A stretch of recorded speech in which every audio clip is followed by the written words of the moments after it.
Binababasura ni Senador Rodante Marcoleta ang impeachment complaint laban kay Vice President Sara Duterte. At live mula sa Senado, nasa frontline ng balitang iyan si Mean Los Baños. Mean, bakit gustong ipabasura ni Marcoleta ang impeachment complaint?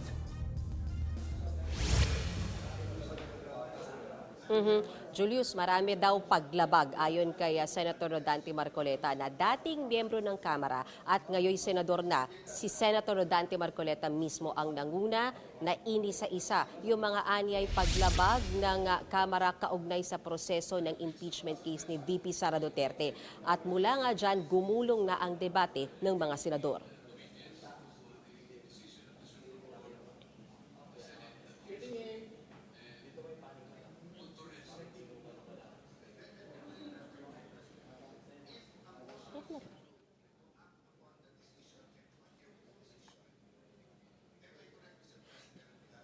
Unang pinunto ni Marcoleta ang paglabag daw ng Kamara dahil sa 4 na impeachment complaint na inihain noong Disyembre. Kinwestiyon ng senador kung bakit hindi agad i-refer sa House Speaker ang unang 3 impeachment complaint laban kay VP Sara at maging sa House Justice Committee. Ayon kay Marcoleta, requirement yan. Dahil sa dami raw ng paglabag ng Kamara, dapat nang i-dismiss ang impeachment at huwag nang ituloy ang pagliliti sa Senado. Pakinggan natin si Senator Marcoleta.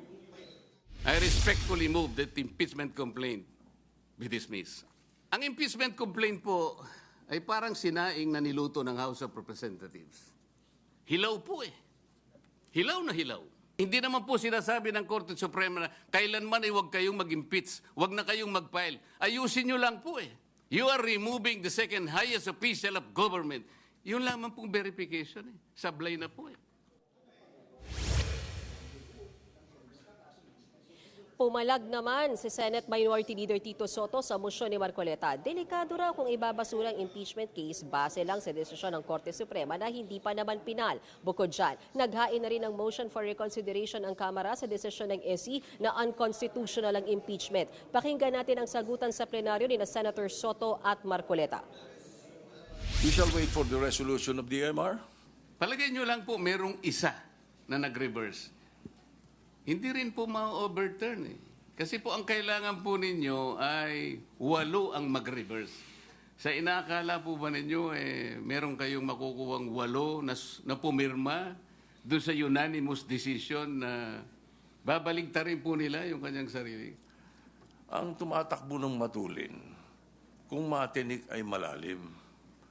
Kaya dapat siguro pag-isipan muna natin kung tama ba na bago magdesisyon ang Supreme Court, basta ibasura na natin ang kaso na ito.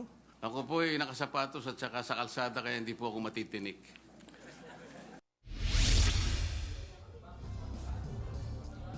Ayon din kay Soto, ano pa bang i-dismiss nila kung binalik nga ng impeachment court ng Senado ang impeachment case sa Kamara? Ganyan din ang tanong ni Senator Ping Lacson, lalo't wala naman daw sa rules ng Senado ang tungkol sa motion to dismiss. Hindi rin sila nag-convene bilang impeachment court. Aminado naman si Marcoleta, wala nga sa rules ng Senado ang motion to dismiss. Pero giit niya, mas lalo daw dapat i-dismiss itong impeachment case dahil wala nga raw jurisdiction ang Senado sa impeachment simulat sa full, sabi na ito ng Supreme Court sa kanilang desisyon.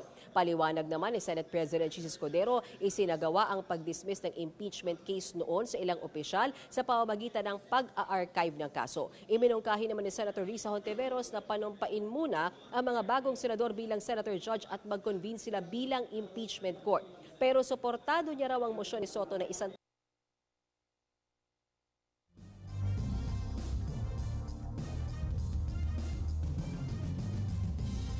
tabling of the motion to dismiss by the Senate today is not defiance of the Supreme Court. Wala pa nga po kasing final na decision. Kahit ang Korte Suprema po, iniintay pa ang comment ng VP. Magkaiba rin yung rumerespeto at yung bulag. Kaya naman, I will not be choosing silence, nor will I be turning a blind eye in the face of clear and unmistakable injustice. Abangan na lang po natin ang mga update sa ongoing na deliberasyon diyan po sa Senado. Maraming salamat, Mean Los Baños. Mga kapatid, Julius Babaw po. Para sa komprehensibo at makabuluhang balitaan at talakayan, mag-follow at mag-subscribe na sa social media pages ng News 5.